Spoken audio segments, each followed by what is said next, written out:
Graz, Datter, Hello. Logan, Merlin. Writing for Jesus. Eye of the Storm. I'm here to give you a Downs and Ups review of Eye of the Storm by Nikki Mellado. Her channel on BookTube is called Writing for Jesus, linked below. If you haven't checked it out yet, you absolutely should. This is book 2 in the Annika Vienta mystery series. I have already done a similar review on book 1. So if you're seeing this first and you want to read the series, or, well then, you know, obviously don't get spoiled. But, you know, go watch that video first. But anyway, this is book 2, like I said, published in 2021. It is 266 pages, with an extra 2 pages for acknowledgments and the author thing. In the first video, I was curious about her cover art, and she said that she culled these from the internet. But this back here, can you see that on there? Mm-hmm. The shadow? Mm-hmm. That's actually Nikki. Her dad took the picture of her as Annika. So that's pretty cool. So I'm going to go through my downs and ups. I say it that way because I always start with the downs, finish with the ups. So we'll put this like this, I guess. It's kind of off, but I guess you can see it, right? So the downs. Number 1 down, and I would love if Nikki could maybe share her her thought process on this. I just, considering that this was such a important plot point in the first book, I was extremely disappointed, almost kind of ticked off, that Cameron reconciled with his birth mother off page before the book starts. I mean, the first book ends with, you know, Cameron nervous about going to meet his mom. Okay. So we time jump past that, and I would like to know why. I mean, I know I'm not owed any explanation. I'm just really curious, because that part really bothered me. I was really looking forward to that. Number 2 for the downs. When Annika gets tricked into going to the dock or the wharf or whatever, and Patrick slugs her on the head and throws her in the water, I kind of feel like if he was as determined to cover his tracks as he has been portrayed, that he would have stuck around a little bit longer to make sure she didn't just pop right up, hold on to the one thing that could save her, and wait for help. I think that he might have been able to,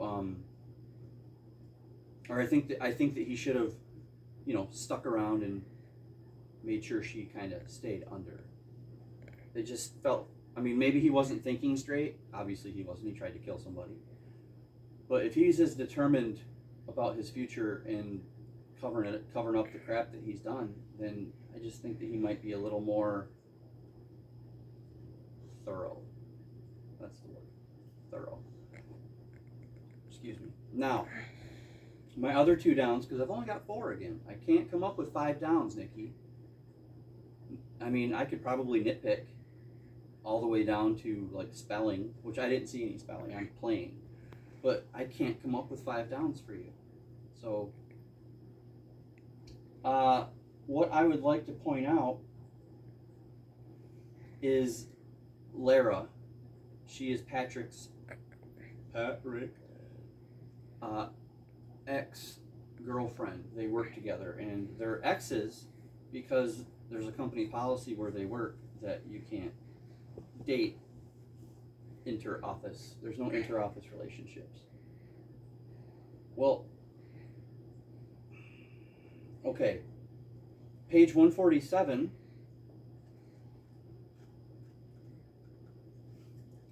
At the top of the page, the sheriff says, "Who broke things off between you and Patrick?" And Lara says, "I did." And the sheriff, "Why?" And Lara says, "There's a no dating policy here at work." That's on page 147.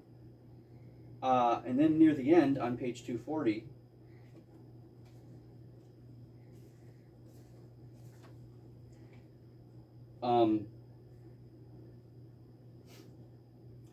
Lara is talking to the sheriff, and she says, blah, blah, "Patrick and I used to date. Mr. Fuller has a strict no dating policy here. And Brian, the little weasel, saw me and Patrick having dinner one night at a restaurant. He threatened to tell Fuller unless we broke up, or unless one of us quit. But Patrick was dedicated to his work, and this is a really well-paying job, so he broke things off with me."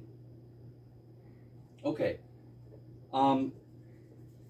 Now, I realize that maybe her story can change, based on how she feels that day. I get that. Like the first time, "Oh, yeah, I dumped him." And then later, when she's really breaking down and sad, "Okay, yeah, he dumped me." I understand that.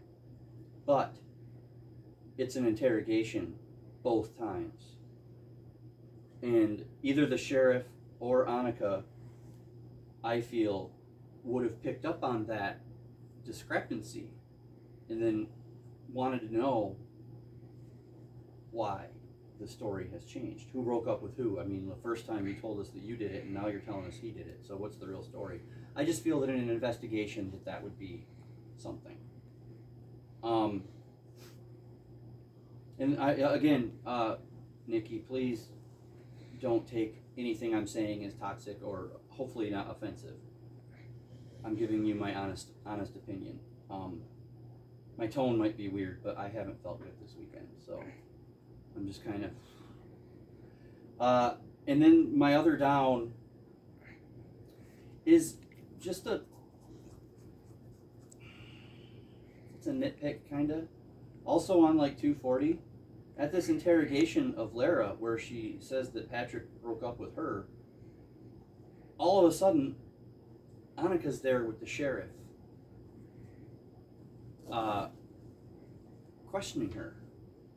But if you go back a few pages,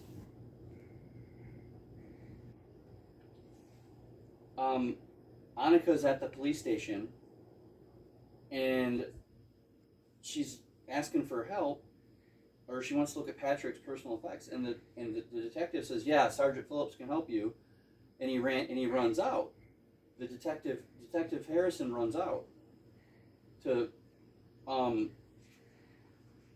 question Lara, and Annika is in the evidence room looking at Patrick's effects, and then seriously, 2 pages later, all of a sudden, she's in the interrogation of Lara with the detective.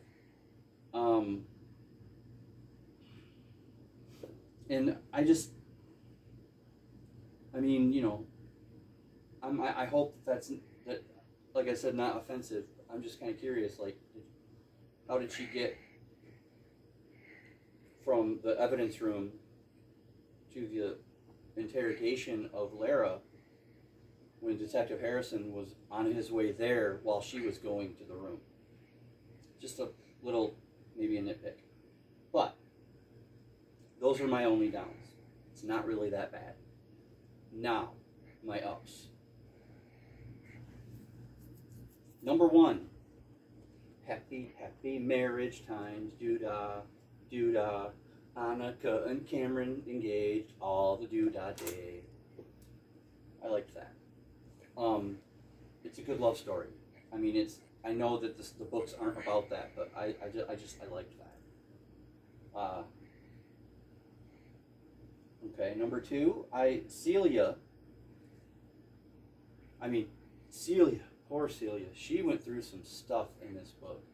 I mean, verbal, physical abuse.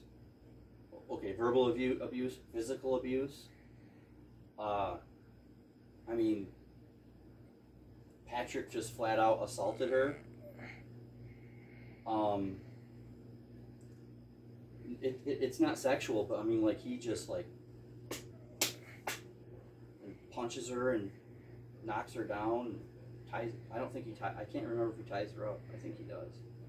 I mean, and then, you know, at the beginning, the whole thing is, you know, they run over a kid in the rain, jogging home, and Celia wants to help, and Patrick's like, "Oh no, our lives and careers will be over," and they just leave the kid laying on the side of the road, and she wants to do the right thing, and he's just like very verbally and physically abusive about it, making sure that she's completely cowed and afraid to say anything to anybody. But she eventually escapes that somehow, and she, thanks to the message in here, a good message that we all should learn, she finds her way to God, and she rediscovers her faith, and it actually helps her make a couple of good decisions, and when the book ends, she's in a happy place. So that's great. Third, Nikki is really good at the writing style where it elicits emotions. I mean, when the doctor comes out and says that Timmy might not make it, that's the kid that got ran over, that he might not survive the night, I just had to take a deep breath and I teared right up. I didn't flat out cry, but it was close. I mean, I do. I'm not saying that I don't, but it was close. So she knows how to really tug at the heartstrings, and then you know, gives you a good scripture that helps you kind of get through a moment, which is a really good thing to do. My number 4 up, Cameron starts acting like he's almost on drugs throughout this whole book. He forgets things. Like he's supposed to pick Annika up from somewhere, and he just completely blanks, and he's at another place completely, and she's thinking, well, man, he forgot me. What's going on here?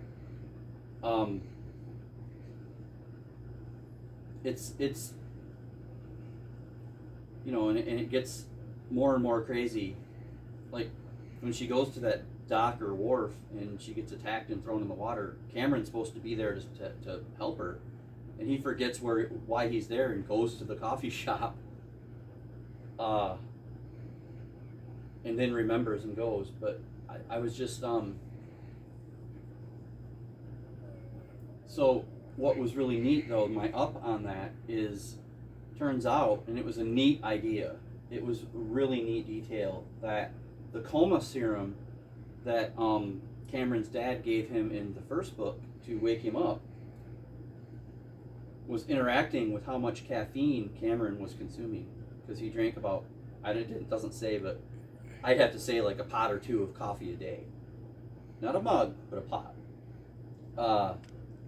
So he like went off caffeine for a month or something, maybe more, and it allowed the serum, I guess, to dissipate or whatever, and he was fine.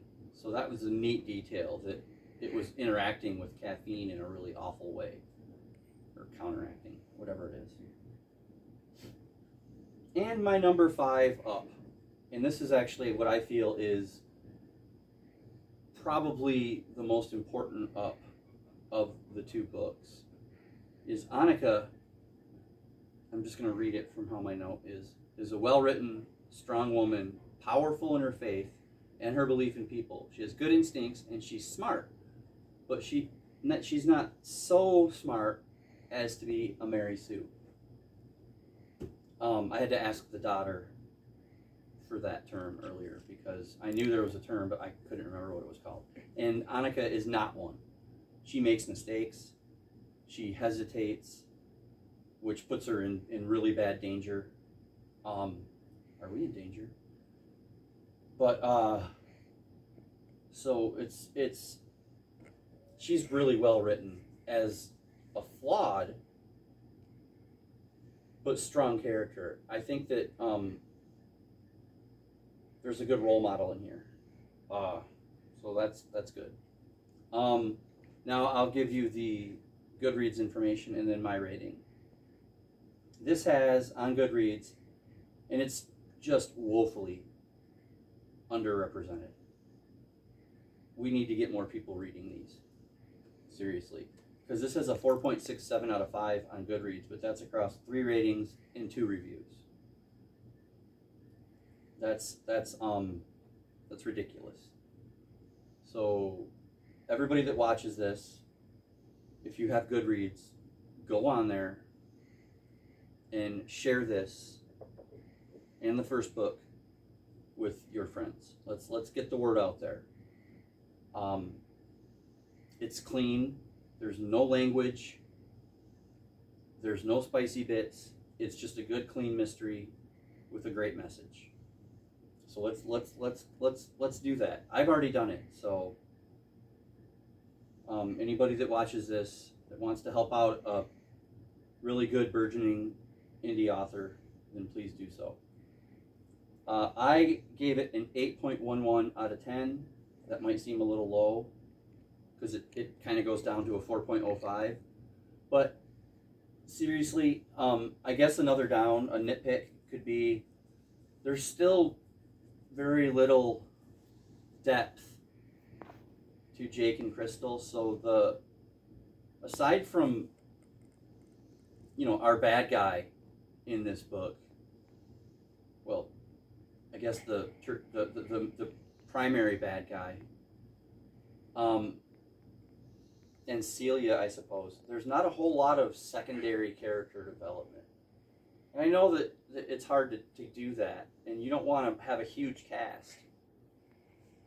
I'm talking to you, Vikram. But just need a little bit more from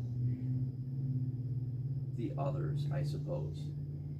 It is pretty concise, and it reads super fast. I read this in basically a couple of hours across 2 days. I mean, honestly, once I started, on the second day, I just read it till I was done.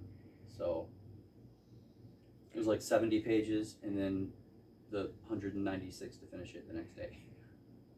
But anyway, overall, I like it. I know that she said that it's a duology, but I'm really hoping that she changes her mind and we get more of Annika Vienta and her career. I think there's a lot of stories that could be told here. And again, I really love the setting because it's in Texas. And I like it when a book is in a different setting because it's nice to learn about other cities than the big ones. LA, New York, Chicago, London. So that is Eye of the Storm by Nikki Mellado. Annika Vienta, Mystery Series, Book 2. Quick update, I finished this. The 1,474 page Suitable Boy by Vikram Seth. I finished it last night. So final thoughts on that will be coming, and I have been requested by the leader of the reading project, who, based on some words, I think that I've maybe inspired to pick it back up. Because right now I am the only one that finished the whole project, and I'm kind of proud about that. Not being the only one, I'm just proud that I finished, because that was a lot of reading, and that was a Everest of a book to finish the project on. But anyway, I finished it, so I've been requested to maybe do a overall thing of the whole project, and I think I'll do that. And what I'll do is I'll do Suitable Boy, because I want to talk about that. Then I'll do the whole project. And then because I'm going to watch whatever one adaptation from each book, if there is one, I'll do like a video on that as well, talking about their adaptations. So, but that's all I have. I know I've talked probably too long this time, and I apologize to the Dot, because she's sitting there holding the phone like a trooper. Please do the Goodreads thing, or Storygraph, or whatever site you follow, social media. Let's get the word out on Nikki Mellado. She knows what she's doing. She writes a good story. There's a good mystery, and she knows how to write good characters that you can care about. She puts the care in character. That was cute, I think. But until next time, not sure what I'm going to do. We will see all of you. Or I've been Graz. That's the Dot. Logan, Snoring, and Merlin. And we will see all of you down the road. Reading more.